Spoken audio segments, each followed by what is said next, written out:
बहुत स्वागत है आप सभी का मिस्रोमा जीएस सेंटर पर।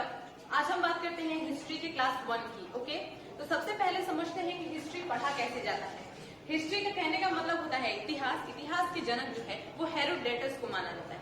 हेरोडोटस को इतिहास का जनक माना जाता है। इतिहास बेसिकली अतीत के अध्ययन को इतिहास कहा जाता है। तो आइए अब समझते हैं इतिहास पढ़ा कैसे जाता है। तो बेसिकली इतिहास पढ़ने के ये कुछ पैटर्न्स आपको दिखाई दे रहे हैं।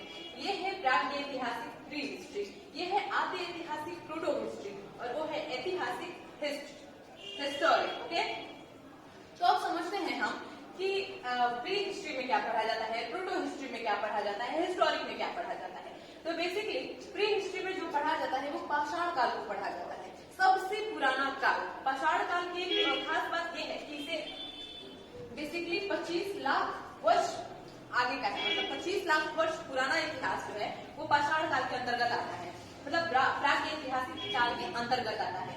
प्राग ऐतिहासिक काल में हम मुख्य रूप से पूरा पाषाण काल मतलब पाषाण काल को स्टोन एज को पढ़ते हैं। ठीक है, स्टोन एज जो है वो 25 लाख वर्ष पुराना इतिहास है।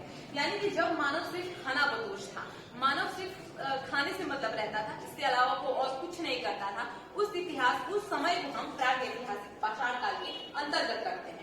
तो पाषाण काल के अंतर्गत जिस चीज का अध्ययन होता है वो होता है पूरा पाषाण काल। पाषाण काल के समय है ये सभी। एक तो पाषाण काल में पूरा पाषाण काल जो सबसे पुराना होता था, इस काल में बेसिकली इंसान मानव जो था वो सिर्फ खाना बदोश था, उसे सिर्फ खाने से मतलब होता था, शिकार करेगा, खाना खाएगा, इसके अलावा उसके जीवन में कोई दूसरा काम नहीं होता था। पूरा पाषाण काल का एक बहुत महत्वपूर्ण खोज जो है वो आग का खोज माना जाता है। ठीक है, इसके बाद हम पढ़ेंगे मध्य पाषाण काल। मध्य पाषाण काल इससे थोड़ा सा डेवलप हो चुका था, मतलब इस काल में मनुष्य मुख्य रूप से जो पत्थरों का बड़े बड़े हथियार जो थे वो छोटे रूप में प्रयोग करने लग रहे थे। शिकार करने के लिए जो बड़ा हथियार था वो छोटा रूप लेने लग रहा था। इस काल को माइक्रोलिथ काल भी कहा जाता है। इसके बाद वाली काल मुख्य रूप से नवपाषाण काल हुए। नवपाषाण काल में बेसिकली जो है इन्हीं का एक रूप है जो कि ज्यादा डेवलप हो गया था। नवपाषाण काल में हम मुख्य रूप से उन चीजों का अध्ययन करेंगे। इस काल में बेसिकली जो है धीरे धीरे खेती की शुरुआत हो गई थी, पशुपालन होने लगे थे, लोग ढंग से रहने लगे थे इस काल में, नवपाषाण काल में। और ताम्र पाषाण काल इनका जो है वो थोड़ा डेवलप एरिया हो गया था। ये मुख्य रूप से जो है वो सिंधु सभ्यता में पढ़ने को मिलता है। तो आपको समझ में आ गया होगा पाषाण काल स्टोन एज को कहते हैं। ये लगभग 25 लाख वर्ष पुराना है। पूरा पाषाण काल 25 लाख से लेकर 12,000 वर्ष पुराना है। इसके बाद 12,000 से लेकर 5,000 के अराउंड में मध्य पाषाण काल को रखा गया है। उसके बाद 5,000 से 3,000 के अराउंड में नवपाषाण काल को रखा गया है। पूरा पाषाण काल का मुख्य खोज आग था। मध्य पाषाण काल यहाँ पर अंतिम संस्कार जो है वो करने लगे थे लोग, मतलब ये सीख एक मिलने लगी, वहाँ पर अंत्येष्टि का कार्यक्रम होने लगा था।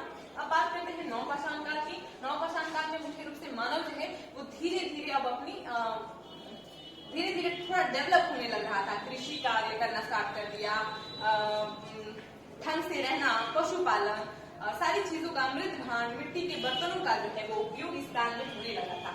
इसके बाद ताम्र पाषाण काल, इस काल को जो है बेसिकली सिंधु सभ्यता में रखा जाता है। तो ये समझ में आ गया होगा। इसके बाद हम पढ़ते हैं आद्य ऐतिहासिक काल, प्रोटो हिस्ट्री। सिंधु सभ्यता में बेसिकली क्या पढ़ा जाता है, सिंधु सभ्यता जो है वो थोड़ा डेवलप कंट्री हो गया था। इस समय में लोग शहरें बसाने लगे, नगर बसाने लगे, व्यापार करने लगे। इस क्षेत्र में ये सारी चीजें नहीं होती थी, लेकिन जैसे जैसे लोगों को समझ आने लगा, खेती होने लगी, तो पता चला कि कुछ चीजों का निर्यात और आयात जरूरी होने लगा है। तो ये सारी चीजें सिंधु सभ्यता के अंतर्गत पढ़ने लगी। सिंधु सभ्यता के अंतर्गत मुख्य रूप से हड़प्पा, मोहनजोदाड़ो, लोथल, चंद्रमुद्रो, कालीबंगन, बहुत सारी चीजें जो है इनमें पढ़ना होता है। अब बात करते हैं तीसरे नंबर की, यानी कि हिस्टोरिक।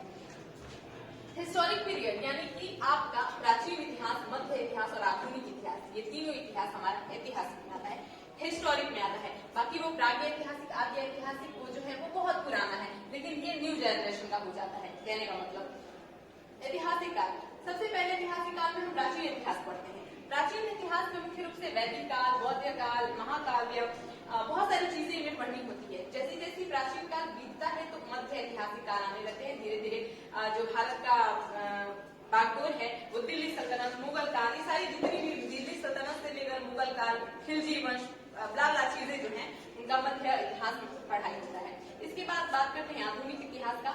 आधुनिक इतिहास वो कि जो अपनी आजादी में जिन जिन चीजों का योगदान हुआ था, कैसे ईस्ट इंडिया कंपनी हमारे भारत में अपना बोलबाला रखने लगी, जलियांवाला बाग हत्याकांड, बहुत सारी चीजें जो है वो आधुनिक इतिहास में पढ़ना होता है। यानी कि अपनी आजादी से लेकर आज तक का जो सारा चीज होता है वो बेसिकली जो है आधुनिक इतिहास में पढ़ना होता है। तो होप करते हैं कि आपको जो इतिहास पढ़ने का पैटर्न है, किस तरीके से पढ़ा जाता है, ये अच्छे से समझ में आ गया होगा। सबसे पहले पढ़ेंगे प्रागैतिहासिक, फिर ऐतिहासिक, सबसे पहले पढ़ेंगे प्रागैतिहासिक, फिर आद्य ऐतिहासिक, फिर ऐतिहासिक। तो समझ में आया आपको इतिहास किस तरीके से पढ़ना है। हाँ, सबसे पहले स्टोन एज पढ़ेंगे, फिर सिंधु सभ्यता, फिर प्राचीन, मध्य एंड आधुनिक। होप करते हैं आपको आज का इंट्रोडक्शन जो है हिस्ट्री का पसंद आया हो। आज के लिए बस